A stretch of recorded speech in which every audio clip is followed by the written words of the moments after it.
Amados irmãos, queridos amigos, tudo bem com vocês? Vai tudo bem contigo? Vai tudo bem com a tua casa? Muito obrigado a você que está chegando ao canal. Deus abençoe você. Muito obrigado a você que compartilhou essa mensagem com seus amigos. Muito obrigado a você que deixou seu like. E muito obrigado a você que assistiu o vídeo até o final. Na verdade, eu falei na mensagem anterior que o YouTube me dá quantas horas de visualizações. Na verdade, não são horas, são minutos, tá bem? São 8.000 minutos, 9.000 minutos. Já passamos de 10.000 minutos na série Daniel. Na série Daniel nós tivemos também, na série 2022, Você Cheio do Espírito Santo, nós tivemos também aí mais de 10.000 minutos em um mês. E é lógico que a série durou 44 dias, então nós passamos aí muito, né? Foi uma época também que tivemos maior número de inscritos no canal. Chegamos a ter 60 inscritos em um mês. Então esse ano, realmente, não só sou eu, não é o meu canal só. Eu tenho visto reclamação de todos os canais aí que eu assisto, de pesca, de sermões, de outras coisas. O número de visualização caiu bruscamente em todos os canais do YouTube, né? em todas as transmissões do YouTube. O que é lamentável porque às vezes a gente dá tanto ibope, tanta visualização a uma mensagem que não tem nada a ver com a mensagem da salvação. E às vezes a mensagem da salvação não tem tanta visualização como deveria ter, aquilo que é relevante. Mas lógico que a gente sabe que existe um ser que foi expulso do céu, que trabalha aqui para que você não dê atenção ao que é verdadeiro, ao que o que realmente importa. Deus tenha misericórdia de mim, Deus tenha misericórdia de você. E obrigado a você que assistiu esse vídeo até o final. Deus é contigo.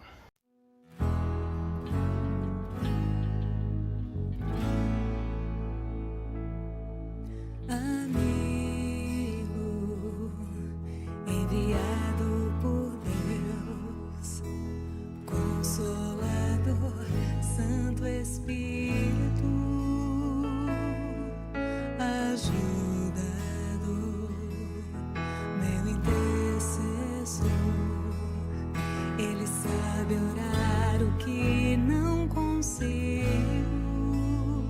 seus gemidos intercedem por mim ao trono, no santíssimo lugar. Me leva, Espírito, conheces meu interior, vem me moldar.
Orar o que não consigo, seus gemidos intercedem por mim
Vamos orar? Maravilhoso Deus, eterno e bom Pai que habita nos céus.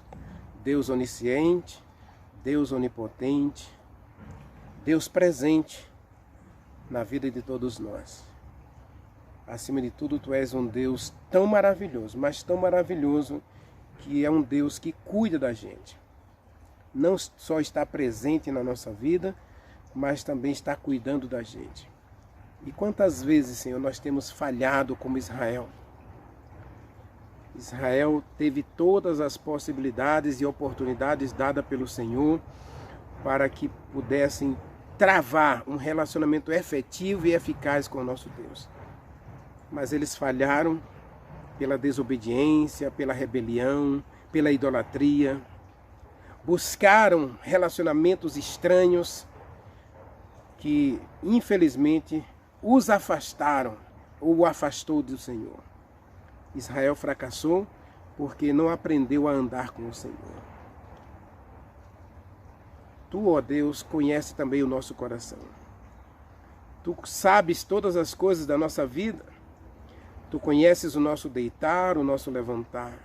Tu conheces o nosso entrar e o nosso sair. Tu conheces todos os nossos pensamentos. Tu conheces todos os nossos desejos. Tu conheces todos os nossos sonhos, nossos projetos. Tu conheces também os nossos pecados, nossos erros. Tudo está patente diante dos teus olhos. Nada podemos fazer para ocultar-nos ou ocultar as nossas ações do Senhor. Porque mesmo antes que o pensamento se forme em nossa mente, o Senhor já conhece o que a gente está pensando. Portanto, meu Deus, nesse momento nós queremos que o Senhor faça uma visita especial a todos nós que estamos vendo esta mensagem. Visite o coração de cada um de nós, visite a nossa mente, visite os nossos desejos, nossos sentimentos, nossos sonhos e conserte-os, repare-os, cura-nos para que sejamos de fato e de verdade semelhantes a Jesus Cristo. Agora queremos estudar a Tua Palavra, Pai, e precisamos do Espírito Santo, esse Deus maravilhoso que escolheu deixar o céu para vir morar conosco, para interceder por nós, para nos ensinar, nos guiar, nos adotar como filhos de Deus. É maravilhoso saber que o Espírito Santo me adota, nos adota como filhos de Deus, para nos guiar e nos ensinar, nos purificar, nos santificar, nos converter. Pai querido, então levanta-te, faze resplandecer sobre nós a luz do teu rosto, na manifestação plena do Espírito Santo, para que Ele conserte a nossa vida, para que Ele sare a gente de todos os pecados, de todas as mazelas, de todas as picuinhas, de todas as enfermidades, seja elas da alma, do coração, seja física, seja espiritual, seja social. Cura a gente, meu Deus, e fala conosco agora no estudo da Tua Palavra. Nós te adoramos e te agradecemos no doce nome de Jesus Cristo. Amém. Amém. Meu querido, chegamos à mensagem de Mateus capítulo 28. Eu falei que a gente ia estudar essa mensagem. E aí nós vamos fazer uma análise agora nos versos 18, 19 e 20.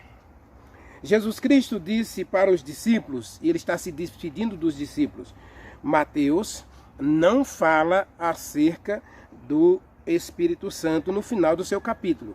Aliás, Mateus é o único que fala que o pecado contra o Espírito Santo é um pecado imperdoável. Mateus capítulo 12, versos 33 e 34, Jesus Cristo deixou claro que aquele que pecar contra o Espírito Santo, esse não tem salvação. Agora, meu querido, a gente já viu isso na série anterior, 2023, e 2022 também, e não quero tratar desse assunto novamente. Inclusive, esse ano já vimos também, não é? Quando a gente estudou Hebreus capítulo 6 e Hebreus capítulo 10, o pecado contra o Espírito Santo é um pecado que não tem perdão, porque você não tem mais como gerar, o Espírito Santo gerar em você o arrependimento, porque você virou as costas para ele.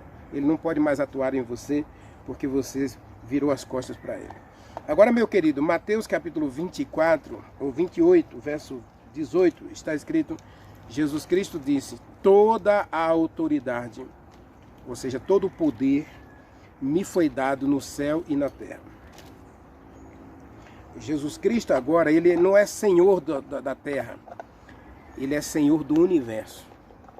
Jesus Cristo foi entronizado no céu no ano 31, na manhã da ressurreição, ele foi entronizado como Senhor, Senhor do universo, Deus eterno, Pai da eternidade, Príncipe da paz, Conselheiro, Deus forte. Isaías capítulo 7 fala que ela é tudo isso. Príncipe da paz, Conselheiro, Deus forte, Pai da eternidade. E aí ele diz, toda a autoridade me foi dada no céu e na terra. Então todo o universo agora está submisso à autoridade de Jesus Cristo, ao reinado de Jesus Cristo. Ele recebe o reino, não o reino que os discípulos queriam que ele recebesse, um trono em Jerusalém para governar a Palestina que tem pouco mais de 150 quilômetros de extensão, né, de comprimento. Então, um país pequenininho. Os discípulos queriam que Jesus Cristo reinasse, governasse e dominasse Jerusalém. Inclusive, eles não queriam que Jesus Cristo pensasse em Israel. Ele pensasse em Judá. O reino de Judá se limitava a 2 povos. O povo de Benjamim e o povo de Judá. Jesus Cristo, quando estabeleceu a dinastia davídica, ele estabeleceu a dinastia sobre as 12 tribos de Israel. Mas as 10 tribos do norte se desviaram e não há lembrança, não há um registro bíblico de um êxodo de volta para esse povo. Eles são levados para a Síria e não há um registro bíblico de que houve um êxodo dos judeus do norte ou dos israelitas do norte para a terra de Israel novamente. O que é lamentável, não é? Mas Deus é sábio e ele não erra. Havia uma profecia de que eles seriam espalhados por todos os povos se desobedecessem a sua palavra. Então Jesus Cristo aqui está dizendo que ao subir ao céu, na manhã da ressurreição, ele recebeu autoridade, ele recebeu poder. E agora ele vai compartilhar esse poder com os discípulos. Verso 19. Portanto, ide. Quando os discípulos recebem poder, e isso acontece lá em Atos capítulo 2, versículo 1 a 4, né? Eles recebem o poder, agora eles podem ir. Jesus Cristo disse, eu tenho poder. O Evangelho tem poder. Paulo vai dizer em Romanos capítulo 1, né, que o Evangelho é o poder de Deus para a salvação. Então, se o Evangelho é o poder de Deus para a salvação, por que que nós hoje não estamos salvando tantas pessoas? Por que que Deus não está conseguindo salvar muita gente? É porque a igreja está destituída do poder. E o poder, a gente já viu na mensagem anterior, Jesus Cristo disse que o poder seria dado aos discípulos ao descer sobre eles o Espírito Santo. O Espírito Santo iria manifestar todo o poder de Jesus Cristo para dar aos discípulos a autoridade e poder para pregar o Evangelho. O Espírito Santo não seria dado para convertê-los, para santificá-los, para purificá-los, porque isso eles já tinham recebido. A porção de João capítulo 20, verso 22, já tinha sido dada a eles. Essa porção é para conversão, purificação e santificação. Agora, uma vez que eu estou sendo burilado pelo Espírito Santo, agora ele vai me dar, ele vai me encher de poder para pregar o Evangelho. Então Jesus Cristo disse, ide. Uma vez que Jesus Cristo distribui com eles, ou para eles, a autoridade e o poder, ele diz, ide. Portanto, e façam discípulos de todas as nações, batizando-os em nome do Pai, do Filho e do Espírito Santo, ensinando-os a guardar todas as coisas que eu tenho ordenado a vocês, e eis que estarei com vocês até o final dos tempos. Meu querido, 3 coisas que a gente precisa pensar nesse texto aqui. A primeira coisa aí é o id. E nós temos hoje na Terra, na época de Jesus Cristo, fala-se que havia cerca de 200 milhões de habitantes no mundo todo. 200 milhões. E a gente já viu aqui nessa série, que eram 500 discípulos que estavam com Jesus Cristo no Monte das Oliveiras quando ele subiu para o céu. E 120 recebeu a plenitude do Espírito Santo. Atos capítulo 2, cerca de 120 estavam presentes na chuva temporã, ou a chuva do Pentecostes de Atos 2. Essa chuva era a chuva de preparação para a pregação do Evangelho. O Evangelho precisava ser pregado. Jesus Cristo disse, ide. Então, 200 milhões de pessoas. Mas se alguns têm dito que o papel era dos 12. Não, o texto de Atos dos Apóstolos diz que estavam reunidos ali cerca de 120 pessoas. No momento da chuva do Espírito Santo de Atos 2, 120 pessoas estavam no cenáculo e todos eles foram cheios da plenitude do Espírito Santo para pregar o Evangelho a 200 milhões de pessoas. Não. Cada um deles recebeu o Espírito Santo para pregar, e acredite, a mais um. Observe o texto. Jesus Cristo disse, ide e façam discípulos. Lógico que a palavra discípulos aqui está no plural. Mas Jesus Cristo não está falando que Renivaldo tem que pregar sozinho para o mundo inteiro. A gente tem que pensar que Jesus Cristo deu uma responsabilidade ao Renivaldo. Pregar para pelo menos mais um. E fazendo uma conta simples, eu estava vendo uma matemática de um pastor que estava apresentando justamente Mateus capítulo 28, verso 19, fazer discípulos. Ele fez uma matemática simples. Vamos colocar aqui como base o ano 2020. No ano 2020, na igreja do Renivaldo, que tem 100 membros, todos os membros fez um discípulo. Então, 100 novos discípulos foram feitos no ano 2020. 2021, essa igreja tem quantos membros agora? Quantos discípulos tem nessa igreja? Não membros, esquece a palavra membros, tá bem?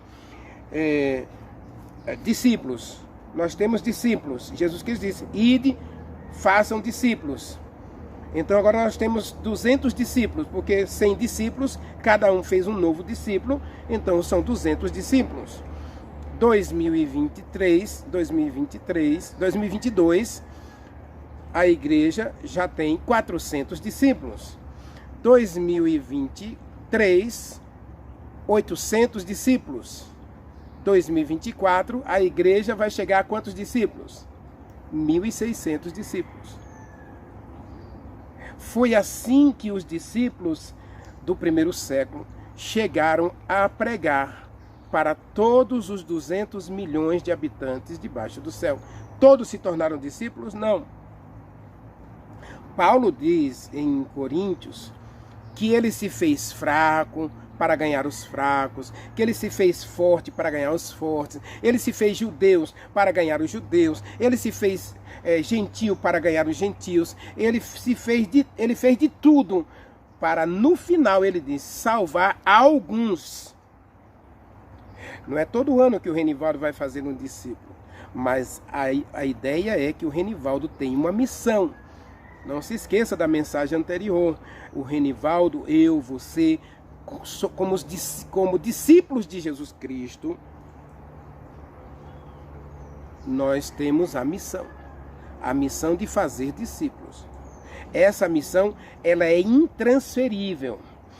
Observe que o ID de Jesus Cristo, ele é individualizado ou ele é personalizado. Jesus Cristo não vai dar a missão só para o Pedro, só para a Maria, só para o José, só para o João, só para o Bartolomeu, só para o Tiago, só para o Mateus. Não, Jesus Cristo diz assim, toda a autoridade me foi dada no céu e na terra, portanto, ide e façam. Essa expressão façam aqui é que cada um que está ouvindo a voz de Jesus Cristo, o comando de Jesus Cristo, o mandamento de Jesus Cristo, porque ir é um mandamento, isso aqui é um mandamento. O ide de Jesus Cristo é um mandamento. O erro nosso é que hoje a gente não tem observado esse ide como mandamento. Ora, se é um mandamento, toda a igreja precisa obedecer ao mandamento. Lógico que eu estou falando aqui que existiram 500 que não estavam ali presentes e não há registro de que eles receberam a chuva do Espírito Santo no dia de Pentecostes. Mas acontece que diz o texto que da multidão dos que creram, cada um se comprometeu a fazer um novo discípulo.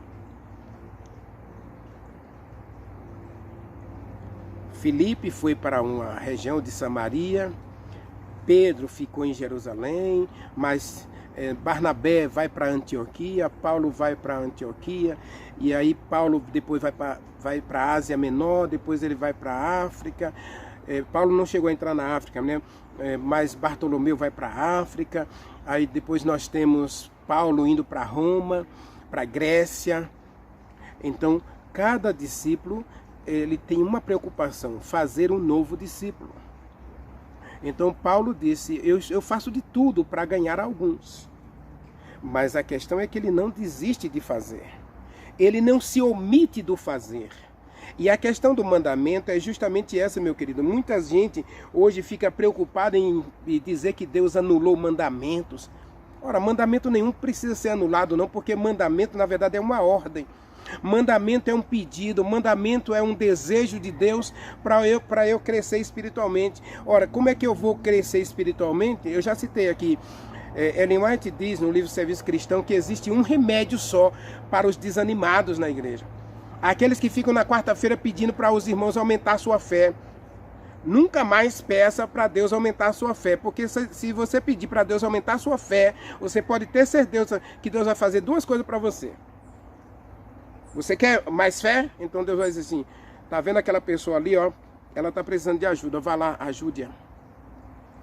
Ah, Senhor, como é que eu vou ajudá-la? Não sei, você tem que saber, vá lá, converse com ela. Converse com ela, talvez ela esteja precisando de uma cesta básica, talvez não. Talvez ela esteja precisando de uma roupa, talvez não. Vá conversar com ela. Então você tem que cumprir o ID.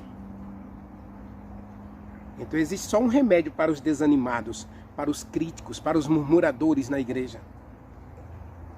Aqueles que estão pensando em se apostatar, sair da igreja, porque eu não tenho fé, porque nada acontece, porque eu oro e minha oração não passa do teto.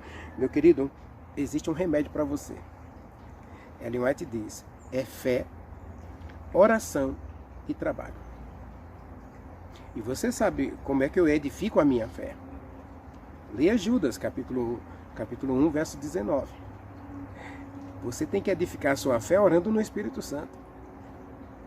Você quer fé, você quer crescer espiritualmente, você quer ser um gigante espiritual, você quer fazer o extraordinário.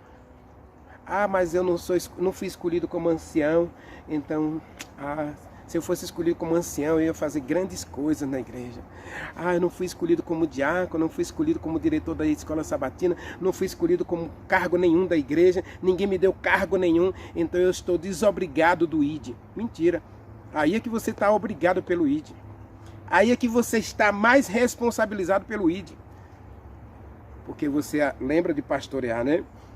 Pastorear, você vai agora assistir, você vai ajudar, auxiliar aqueles que receberam o ministério do ancianato, o ministério da oração, o ministério. Você vai assistir, você vai auxiliar, você vai ali estar junto com ele fazendo as coisas. Aí o seu ID, agora você tem a missão. A missão de buscar e salvar o perdido. Agora, Renivaldo, como é que a gente vai pregar para quase 8 bilhões de pessoas? Nós temos aí 7,83 bilhão de pessoas. Meu querido, é terrível. Quase 8 bilhões de pessoas. Como é que a igreja vai conseguir pregar? Aí muita gente está pensando assim, a igreja vai usar a internet. Nós vamos hoje alcançar todo mundo através da internet, porque a internet é global. Nós vamos usar a televisão, porque a televisão também é global. O alcance é universal. Nós vamos usar as mídias, os rádios, nós vamos usar as mídias. Meu querido, é um equívoco muito grande, porque para cumprir o ID de Jesus Cristo, nós precisamos do poder. Só isso. Nós vamos ver a partir de amanhã como que esse ID, como as pessoas cumpriram o ID de Jesus Cristo. Como foi que Paulo conseguiu levar mais de 500 mil pessoas ao batismo? Nós vamos ver como Paulo conseguiu levar o evangelho a todos os cantos da Ásia, da Grécia, de Roma. Como que Paulo conseguiu fazer isso, meu querido? Como é que Pedro conseguiu pregar para todos os judeus? Como é que Isaías conseguiu pregar para fazer uma reforma profunda no reinado de Josias? Meu querido, como é que esses homens conseguiram fazer reforma? Como foi que Neemias conseguiu fazer uma reforma tão profunda em Israel? Meu querido, ou a igreja desperta para receber poder, ou a gente vai continuar fazendo evangelismo, usando mídias, usando todos os recursos, todas as estratégias, e não usamos o método de Jesus Cristo.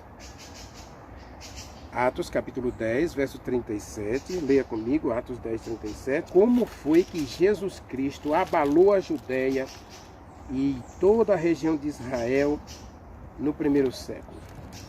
Atos 10, verso 38, está escrito: Deus ungiu a Jesus Cristo com o Espírito Santo e com poder. Ele foi ungido com o Espírito Santo e com poder. E ele saiu. Observe, ele foi ungido com o Espírito Santo. Santificação pessoal, né? Purificação pessoal, diz o texto de Hebreus que Jesus Cristo foi purificado, ele foi santificado, ele foi aperfeiçoado para a obra da salvação, para se tornar inclusive nossa salvação, e ele foi ungido com poder. Duas coisas, batismo do Espírito e poder do Espírito. Ele recebeu a unção do Espírito Santo para desenvolver seu ministério na terra, e ele recebeu o poder do Espírito Santo para fazer o quê? Diz assim, quando ele recebeu o Espírito Santo e o poder do Espírito Santo, ele saiu, verso 38, né? Ele andou por toda parte, fazendo o bem, curando os enfermos, os oprimidos do diabo, porque Deus estava com ele. Ou seja, ele fez tudo isso com Deus. Ele recebeu o Espírito Santo, Mateus capítulo 3, versículo 13 a 17, ele recebe o Espírito Santo numa unção pessoal, então ele vai para o deserto se consagrar, e agora ele recebe o poder do Espírito Santo para testemunhar. O próprio Jesus Cristo nos dá o método correto. A igreja moderna quer pregar o evangelho, quer alcançar o mundo inteiro, mas não está seguindo o método de Jesus Cristo.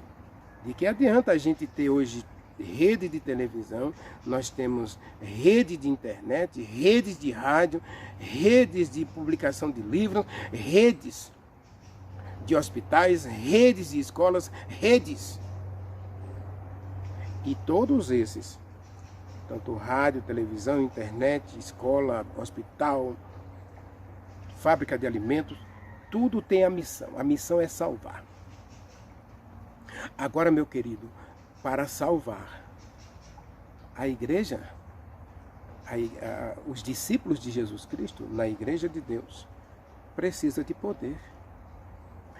Jesus Cristo disse, toda a autoridade, todo o poder me foi dado no céu e na terra. E agora vocês, discípulos meus, devem ir e fazer discípulos. Para fazer discípulos eu preciso do poder. Não tem como fazer novos discípulos se a gente não estiver empoderados pelo Espírito Santo. Nesses dias finais, Jesus Cristo conta com os seus discípulos para enchê-los, para empoderá-los pelo Espírito Santo para a conclusão da pregação do Evangelho. Os discípulos no primeiro século tinham 200 milhões de pessoas para alcançar. Como é que eles iam fazer isso? Eles não tinham nem carro, não tinham barcos, não tinham avião, não tinham internet, não tinham rádio, não tinha TV.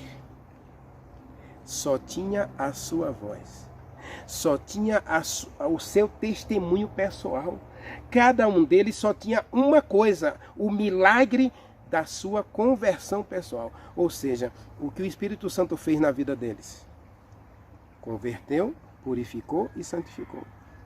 E eles vão levar isso. Se vocês observarem Atos capítulo 2, Pedro tem uma mensagem com 5 temas. 5 temas apareceram na mensagem de Pedro no capítulo 2. Primeiro, Deus profetizou o nascimento de Jesus Cristo. Deus predisse, Deus predestinou Jesus Cristo como propiciação para remir, para salvar Israel dos seus pecados. Esse Messias prometido, ele veio. Jesus Cristo veio. Ele cumpriu a promessa de Deus.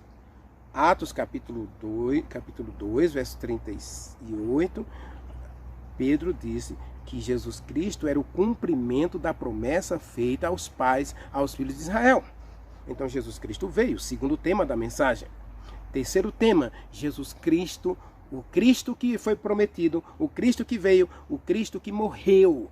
Ele foi sacrificado pelo pecado de Israel.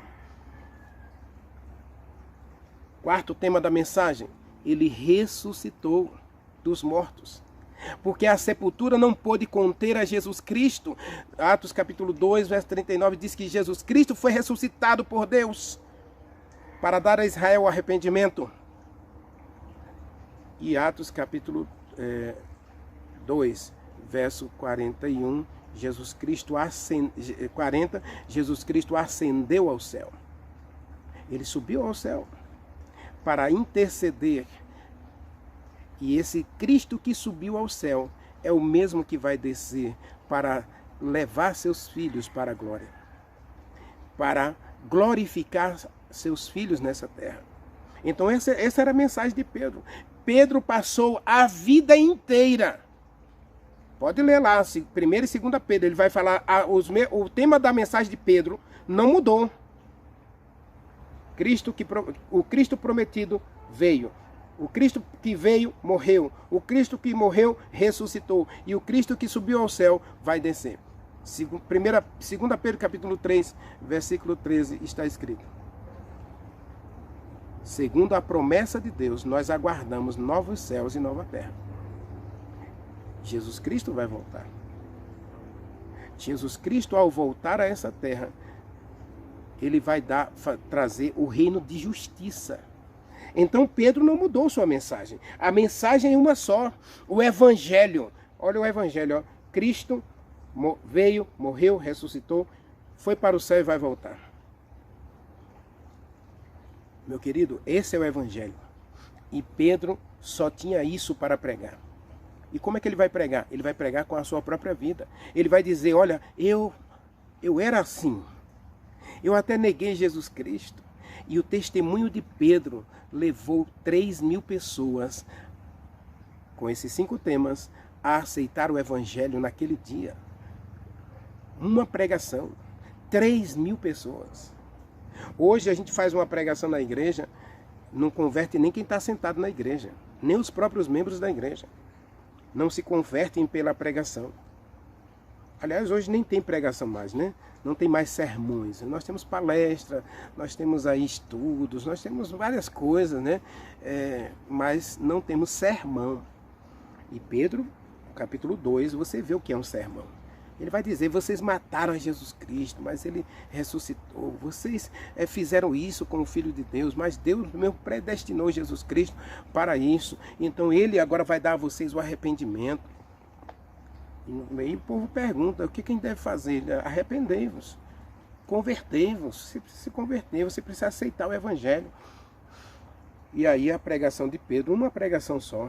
Observe, Pedro é um discípulo de Jesus Cristo, e agora uma pregação dele, e aí diz que a pregação não foi só dele, né? Atos capítulo 2, verso 41, diz que com muitas palavras semelhantes a esta, os apóstolos davam testemunho de Jesus Cristo e 3.000 pessoas se batizaram. Então não foi só o sermão de Pedro. Naquele dia nós temos 120 pregadores que saíram do cenáculo para testemunhar de Jesus Cristo. E aqueles 120 levam 3.000 pessoas ao batismo. Só que o texto de Atos 4 e Atos 5, no dia seguinte, o número subiu a 5.000. E em Atos 6 a gente já vai encontrar uma multidão. Não mais nem 3.000, nem 5.000, mas uma multidão. E essa multidão, meu querido, ela vai se multiplicando, porque é um salvando mais um. Agora imagine se a igreja hoje tivesse, a igreja que nasceu em 1844, né? Que ela foi ressuscitada, aliás, né? A igreja verdadeira foi ressuscitada em 1844, porque ela estava adormecida aí pela perseguição papal, e aí ela vai acordar. A verdade será restaurada. Daniel capítulo 8, versículo 14, não é? Versículo 12 diz que a verdade seria jogada por terra, mas ela seria restaurada a partir de 1844, então a verdade seria restaurada. Então a igreja restaurada, imagine se a igreja restaurada, na época que ela começou com 8 pessoas. A igreja adventista do sétimo dia, em 1844, começou com 8 pessoas.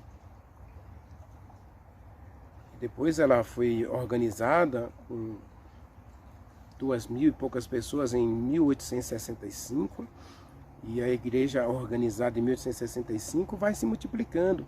Ela vai atingir o seu primeiro 1 milhão aí por volta do ano 1950, por aí. Nós vamos atingir o primeiro 1 milhão, né? 1900, mais ou menos 1900, a igreja atinge o seu primeiro 1 milhão, e hoje nós temos ainda, a igreja ainda está em 22 milhões. Agora, meu querido, eu pergunto, como é que uma igreja de 22 milhões vai conseguir pregar o evangelho a 8 bilhões? A resposta está em Atos capítulo 2 e Mateus capítulo 28, versículo 18. É o poder. Não existe outra estratégia, outro método que Deus tenha estabelecido para a igreja. É poder. A igreja precisa desesperadamente e urgentemente do poder do Espírito Santo. A chuva serôdia prometida lá em Joel capítulo 2, Deus disse que vai dar à igreja a chuva temporã e a chuva serôdia.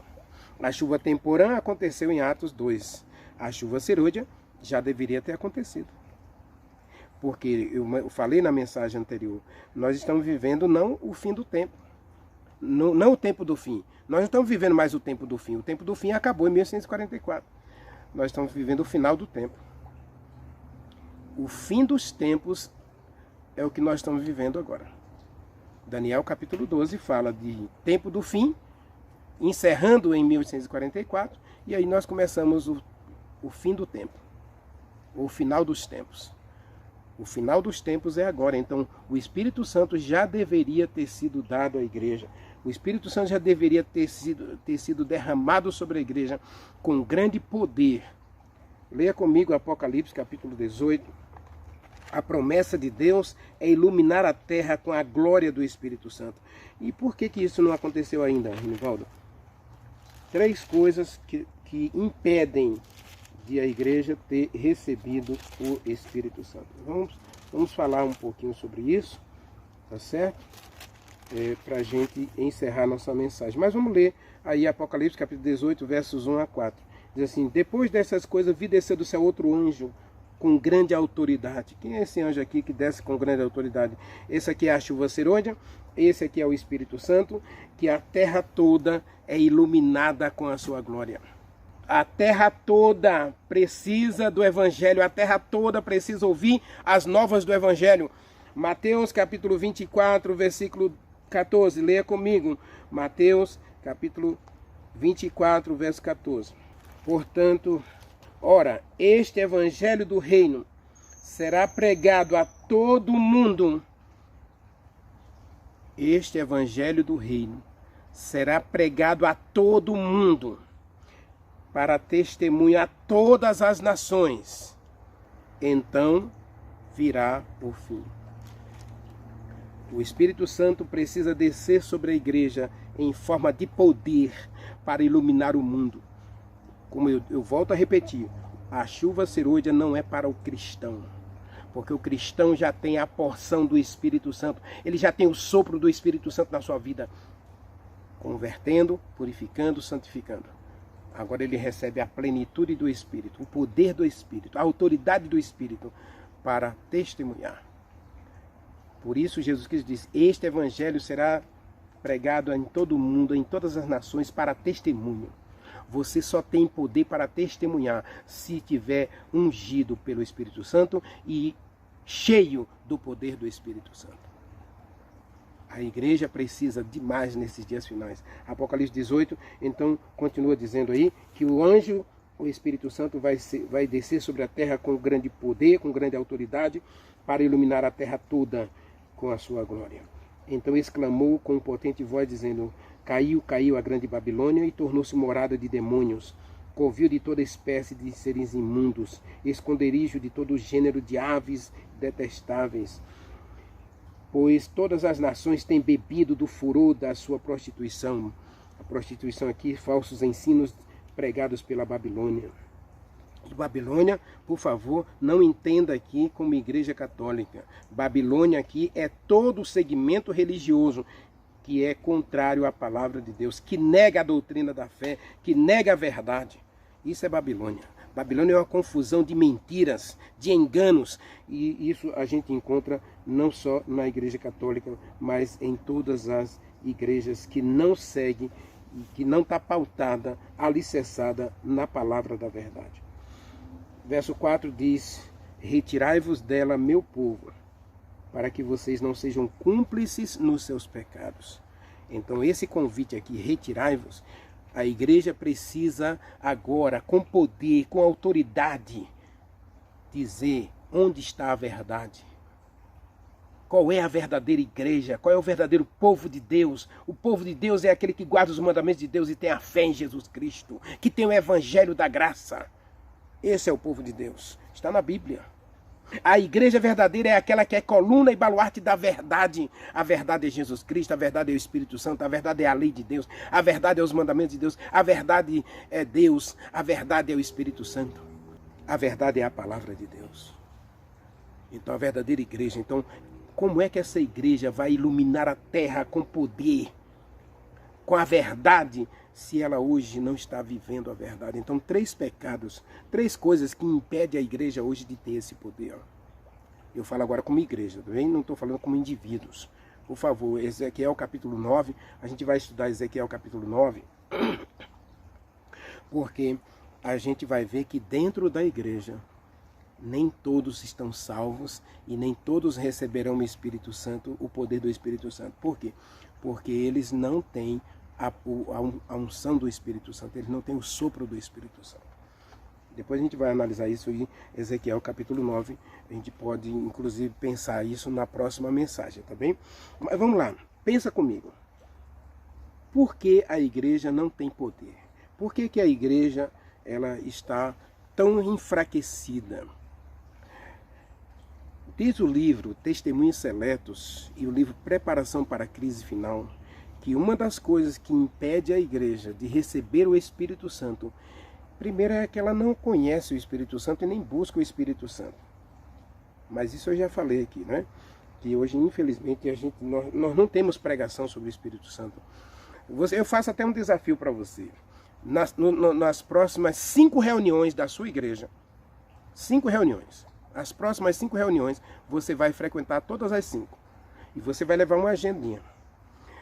E você vai anotar todas as pessoas que fazem pedidos na igreja. Ou seja pedido individual, seja pedido coletivo, seja o pregador, seja quantas vezes ou quantas pessoas fizeram um apelo na igreja em relação ao batismo do Espírito Santo. Batismo diário, o sopro do Espírito Santo dado por Jesus Cristo aos discípulos em João capítulo 20, verso 22. Você vai anotar também quantas pessoas estão orando, quantas orações foram feitas para pedir o Espírito Santo. Em 5 reuniões, tá bom? Eu pensei em 10, mas depois vamos baixar para 5. Em 5 reuniões, e quantas pregações teve acerca da necessidade do poder do Espírito Santo na igreja. Então a igreja, ela não sente necessidade do Espírito Santo, ela não busca o Espírito Santo, ela não pede o Espírito Santo. Não esquece a mensagem anterior aí, pedir o Espírito Santo. A igreja não tem pedido. Nós mesmos não temos pedido o Espírito Santo. Observe, há uma coisa que a igreja está hoje muito evidente na igreja. É o mundanismo. Se a igreja hoje ela está destituída do poder do Espírito Santo, é porque ela se parece mais com Deus ou ela se parece mais com o mundo? Existe um texto do livro Preparação para a Crise Final e o livro Testemunhos Seletos, que a igreja ela é uma igreja mundana. O mundo entrou na igreja. E aí não vem me perguntar como foi que o mundo entrou na igreja, porque você sabe. Você sabe como foi que o mundo entrou na igreja. Seja através da roupa, através da música, através da alimentação. Nós temos, infelizmente, adotado costumes do mundo dentro da igreja. E por isso o Espírito Santo não tem agido na igreja, porque nós somos uma igreja mundana. Segundo, o pecado não tem sido reprimido, nem repreendido na igreja. No livro Preparação para a Chuva Serôdia, tá lá, você pode encontrar lá no livro Preparação para a Chuva Serôdia, em que a articulista ela diz que a hora que o pecado for removido da igreja, que o mundanismo for removido da igreja, o Espírito Santo coroará o esforço da maioria. O pecado está reinando absoluto na igreja. Jovens que namoram e praticam sexo sem casamento, né? E aí continuam fazendo coisas na igreja, mesmo com essa atitude de namoro mundano, jovens cristãos namorando com pessoas que não são cristãos, pessoas da igreja usando bebida alcoólica. O Espírito Santo está incomodado com essas coisas, o pecado na igreja. Então o pecado reprime a ação do Espírito Santo, impede a ação do Espírito Santo. E terceiro, meu querido, o terceiro é terrível. Porque a terceira coisa que está impedindo o Espírito Santo de agir na igreja é justamente a desunião. A falta de união na igreja. Ou eu costumo dizer, as panelinhas da igreja. Como a igreja hoje está cheia de panelinha. E essas panelinhas, elas estão recheadas, digamos assim, confeitadas de mazelas, de fofocas. E aí o Espírito Santo não age. O Espírito Santo vai agir numa igreja dividida, numa igreja que não se une, numa igreja que um faz, o outro desmancha. No livro Preparação para a Chuva Serôdia, você vai encontrar essas 3 e mais outras.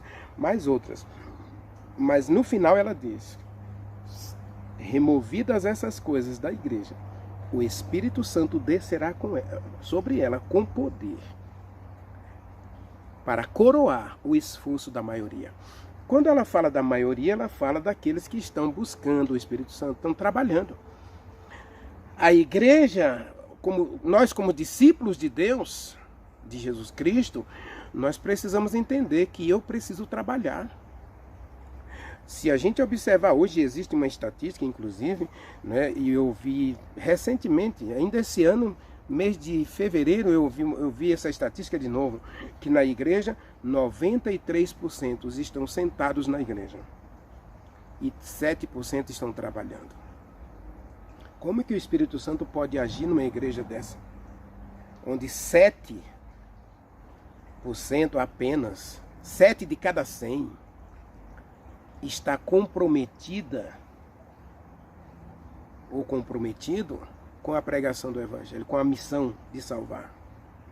Então, quando a maioria estiver envolvida no trabalho, quando a maioria estiver envolvida na busca do Espírito Santo, quando a maioria estiver realmente fazendo a obra da reforma e da purificação da igreja, então essa maioria ela será coroada com a chuva serôdia. Nós precisamos disso.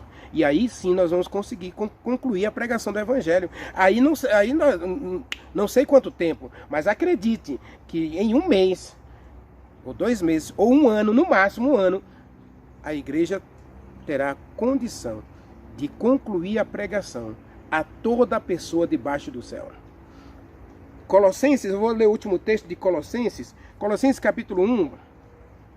Paulo diz que toda pessoa debaixo do céu ouviu o Evangelho. E, meu querido, o que fez isso? O Espírito Santo.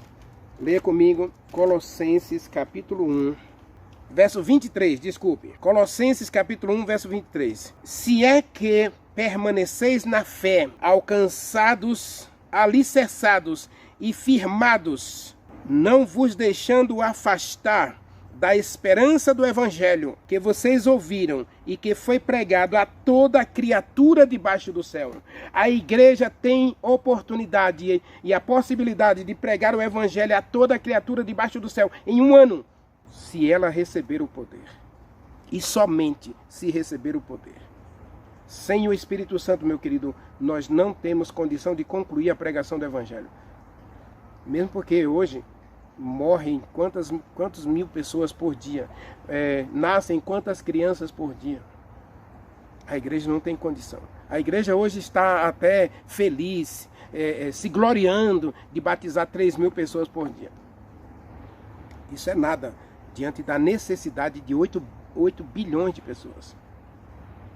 Porque dos 3.000 que se batizam, nem 1.000 fica na igreja. A verdade é que a apostasia na igreja está acima de 70%.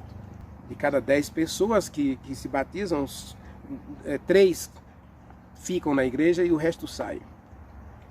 Como é que a gente vai combater essa apostasia e como é que a gente vai concluir a pregação do Evangelho? É pelo poder. O poder do Espírito Santo. O ide de Jesus Cristo é urgente. O ide de Jesus Cristo é necessário, é mandamento. Agora, para ir, eu preciso do poder. E para eu receber o poder, eu preciso do batismo do Espírito Santo. Você quer o poder do Espírito Santo para testemunhar? Você quer fazer discípulos? Ore comigo. Maravilhoso Deus, meu Pai, Criador dos céus e da terra. Muito obrigado, Senhor, porque Jesus Cristo não nos deixou órfãos.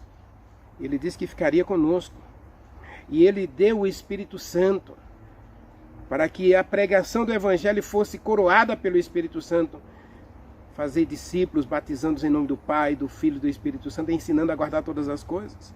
Meu querido Deus, nós precisamos cumprir o ID. Então, por favor, retire de nós o pecado, o mundo. Tire de nós as mazelas e picuinhas, as fofocas, a desunião. E dá-nos a alegria de, como um povo, como a igreja unida, receber o Espírito Santo para a pregação do Evangelho. Porque estamos cansados deste mundo, Pai. Queremos ir para casa. abençoa-nos, cura-nos, perdoa-nos, sara-nos. Nós oramos agradecidos em nome de Jesus Cristo. Amém.